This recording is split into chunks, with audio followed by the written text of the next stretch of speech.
Здравствуйте, дорогие друзья! Я рада вас приветствовать на моем канале. Сегодня в данном видео я пеку очень быстрый и необыкновенно просто вкусный зимний шоколадный рулет в стиле бюш де Нуэль. Готовится он очень просто и быстро. Меньше чем за 1 час уже вместе с выпечкой. Реально приготовить вот такой рулет, подать его на праздничный стол. Сразу он получится. Нежнейший здесь будет бисквит с нежным очень кремом, который сразу будет держать форму. Все покажу и расскажу в этом видео. Итак, 6 яиц среднего размера я разделяю на желтки и белки. Рулет я готовлю большой в этом видео. 90 грамм муки, 20 грамм какао-порошка, 3 грамма разрыхлителя, это 1 чайная ложка. Все это просто перемешиваю, отставляю пока что в сторону. Вот для такого нежного шоколадного теста обязательно все сухие ингредиенты смешиваем заранее. И сначала взбиваю белки. 6 белков, 8 грамм ванильного сахара, щепотка соли, взбиваю до состояния пены и добавляю туда сейчас 80 грамм сахара.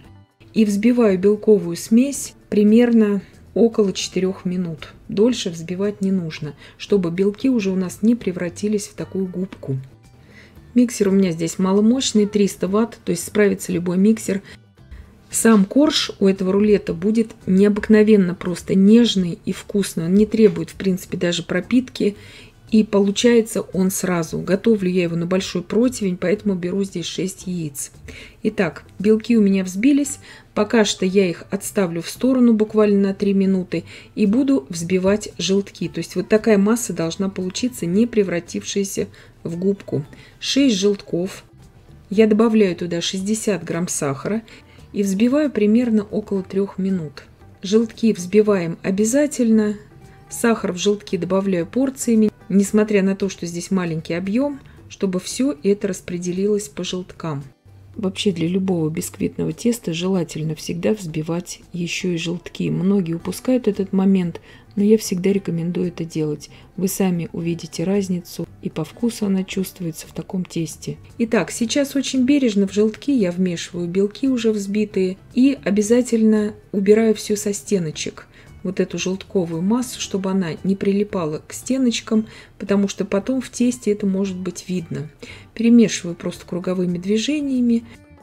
Вся белковая масса, когда у нас вмешана, просеиваем туда всю сухую смесь. Сухая смесь обязательно должна просеиваться в такое тесто, иначе у вас потом будут просто такие некрасивые очень вкрапления в тесте, уже в готовом корже. Также бережно вот такими круговыми движениями я все это перемешиваю. Можете, чтобы придать такой пряный аромат вот этому всему коржу, вы можете туда добавить половину чайной ложки корицы. Будет очень праздничный и очень такой богатый вкус тогда у коржа. Вы можете даже добавить туда 1/4 чайной ложки приправы, допустим, для имбирных пряников. Это никак не повлияет на текстуру коржа и на тесто вообще, но будет роскошный просто зимний вкус. Здесь у меня 60 грамм растительного масла без запаха и 60 миллилитров молока комнатной температуры. И добавляю в эту смесь примерно 3 столовые ложки теста. Все это перемешиваю. И бережно сейчас вот эту получившуюся массу вмешиваю в основное тесто.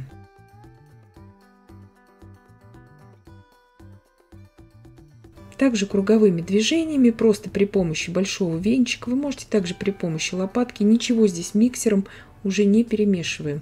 Получится нежнейший шифоновый такой корж, просто незабываемо вкусный. Вы также можете туда добавить на этом этапе ромовую эссенцию, чтобы создать такой праздничный вкус. И это все на ваше усмотрение. Противень у меня стандартный, 32 на 42 сантиметра. Выпекать я буду корж при 170 градусах Цельсия 18-20 минут на среднем уровне без конвекции. Вот этот корж я сейчас разравниваю. Выпекается он очень быстро. Здесь главное его не передержать. То есть как только у нас уже серединка поднялась, она уже пружинит. Естественно, палочка должна выходить деревянная, сухая и чистая из него. Его уже можно доставать из духовки. Духовку во время выпечки, естественно, ни в коем случае мы не открываем. То есть впервые мы ее можем открыть спустя 18 минут после того, как мы его поставили. Вот так быстро он отпекается. Нежнейший на вкус. То есть это не классический бисквит, со вкусом шифонового бисквита именно будет корж. Еще в теплом виде я его сразу же сейчас переворачиваю на другой лист пергамента. Также убираю со дна вот эту бумагу для выпечки, на которой он выпекался. И при помощи этого большого листа пергамента придаю ему уже сейчас форму рулета. То есть сворачиваю этот корж. Делаю вот такие 3 надреза, чтобы серединка у рулета также свернулась. Вы можете этого не делать, потому что корж, в принципе, очень такой хороший. Вот эти 3 надреза очень хорошо делать, когда мы сворачиваем рулет именно, допустим, с каким-то джемом или повидлом.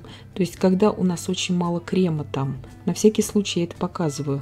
Вот эту боковинку тоже срезаю как бы наискосок, чтобы донышко уже хорошо тоже зафиксировалось. Вы видите, какой нежный эластичный корж. Сейчас еще в теплом виде я этот корж сворачиваю в рулет. Для быстрого варианта этого десерта я вам намеренно показываю вот этот беспроигрышный вариант шоколадного коржа, то есть который у вас не поломается, который 100% свернется, который будет идеальным, сочным во вкусе, даже без всякой пропитки. И сейчас я бережно его сворачиваю просто в рулет. Это делается все очень просто и быстро. И даю ему полежать сейчас буквально на столе. То есть я его не убираю в холодильник, потому что у нас это быстрый очень вариант десерта. И сразу же уже, пока я приготовлю крем, у меня уже корж примет вот эту нужную мне форму, как бы запомнит эту форму, скажем так. Заставляю прям вот так вот лежать, как он есть. Ничего с ним не случится. 200 мл холодных сливок для взбивания жирностью не менее чем 30%, 40 грамм сахарной пудры, 16 грамм ванильного сахара и 300 грамм творожно-сливочного сыра я туда добавляю. Я делаю быстрый сырный крем именно для того, чтобы превосходно держал форму рулет. Для тех, кому нужно быстро, это идеальный просто вариант. Чтобы сделать более бюджетным этот крем, нужно делать, конечно же, заварной крем.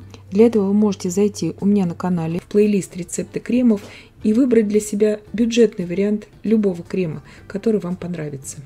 Итак, как только я взбила крем, у меня уже корж остыл вот в таком виде, он запомнил как бы свою форму, и я половину крема сейчас выкладываю уже на корж. Вы же при желании можете наполнять этот рулет любыми ягодами, которые вам понравятся. Идеально подойдет сюда малина, вишня, возможно, апельсиновым курдом, мандариновым курдом. То есть все, что подходит к зимним праздникам. Ссылочки я вам оставлю в описании к данному видео. Разравниваю сейчас крем. Крема здесь немного. Он будет очень красивым в разрезе, то есть он будет смотреться именно очень празднично, этот рулет. Разравниваю все это шпателем. Разровнять нужно, чтобы крем у нас распределился красиво. И сворачиваю его уже в рулет. То есть делается это все элементарно, просто и быстро. Корж очень нежный, очень сочный. Пропитывать, как видите, я его не стала. Чтобы придать ему такую праздничную как бы нотку, вы можете его пропитать сиропом с коньяком. Слегка, просто чтобы был у него вот этот вкус праздничный. Я этого не делала, но вы можете это сделать. Перекладываю сразу на блюдо. То есть видно, как он прекрасно берется в руки. Он идеально просто держит форму. Проблем с ним в этом плане вообще нет никаких с этим рулетом. Я не зря выбрала именно этот рецепт для быстрого праздничного рулета, чтобы он сразу у всех получился.